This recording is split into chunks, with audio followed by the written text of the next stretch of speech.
ರಾಜ್ಯದಲ್ಲಿ ಅಹಿಂದ ನಾಯಕತ್ವಕ್ಕಾಗಿ ತೆರೆಮರೆಯಲ್ಲಿ ಕಸರತ್ತು ಜೋರಾಗಿ ನಡೀತಾ ಇದೆ. ಸಿದ್ದರಾಮಯ್ಯ ಬಳಿಕ ಅಹಿಂದ ನಾಯಕತ್ವ ಯಾರ ಕೈಯಲ್ಲಿ ಎಂಬ ಪ್ರಶ್ನೆ ಎದ್ದಿದೆ.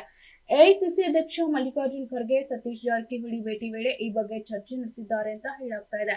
ಇದಕ್ಕೆ ಉತ್ತರವಾಗಿ ಹಿರಿಯ ಸಚಿವ ಸತೀಶ್ ಜಾರಕಿಹೊಳಿ ನಿಂತಿದ್ದಾರೆ. ದೆಹಲಿಗೆ ಹೋಗಿ ಎಐಸಿಸಿ ಅಧ್ಯಕ್ಷ ಮಲ್ಲಿಕಾರ್ಜುನ್ ಖರ್ಗೆ ಅವರನ್ನ ಭೇಟಿ ಮಾಡಿ ಬಂದ ಬಳಿಕ ಸತೀಶ್ ಜಾರಕಿಹೊಳಿ ಸಕ್ರಿಯವಾಗಿದ್ದಾರೆ.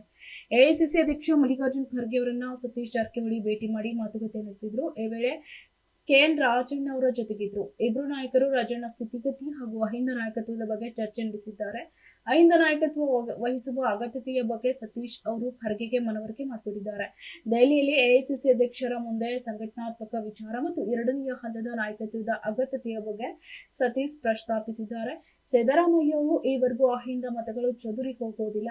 ಆದ್ರೆ ಸಿದ್ದರಾಮಯ್ಯ ಬಳಿಕ ಅಹಿಂದ ಮತಗಳನ್ನ ಒಗ್ಗೂಡಿಸುವುದು ಸವಾಲು. ಹಾಗಾಗಿ ಪಕ್ಷದ ಹಿತದೃಷ್ಟಿಯಿಂದ ಎರಡನೆಯ ಹಂತದ ಅಹಿಂದ ನಾಯಕತ್ವ ಬೆಳೆಯುವ ಅಗತ್ಯ ಬಗ್ಗೆ ಒತ್ತಿ ಹೇಳಿದ್ದಾರೆ. ದೆಹಲಿಯಿಂದ ಬೆಂಗಳೂರಿಗೆ ಆಗಮಿಸಿದ ಸತೀಶ್ ಜಾರಕಿಹೊಳಿ ಸಕ್ರಿಯವಾಗಿದ್ದಾರೆ.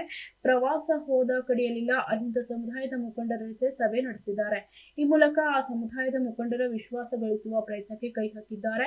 ಉತ್ತರ ಕನ್ನಡ ಜಿಲ್ಲೆಯ ಕುಮಟಾ ಪಟ್ಟಣದಲ್ಲಿ ಅಹಿಂದ ಸಮುದಾಯದ ಮುಖಂಡರ ಜೊತೆ ಜಿಲ್ಲಾ ಮಟ್ಟದ ಸಭೆಯನ್ನ ಸತೀಶ್ ಜಾರಕಿಹೊಳಿ ನಡೆಸಿದ್ದಾರೆ.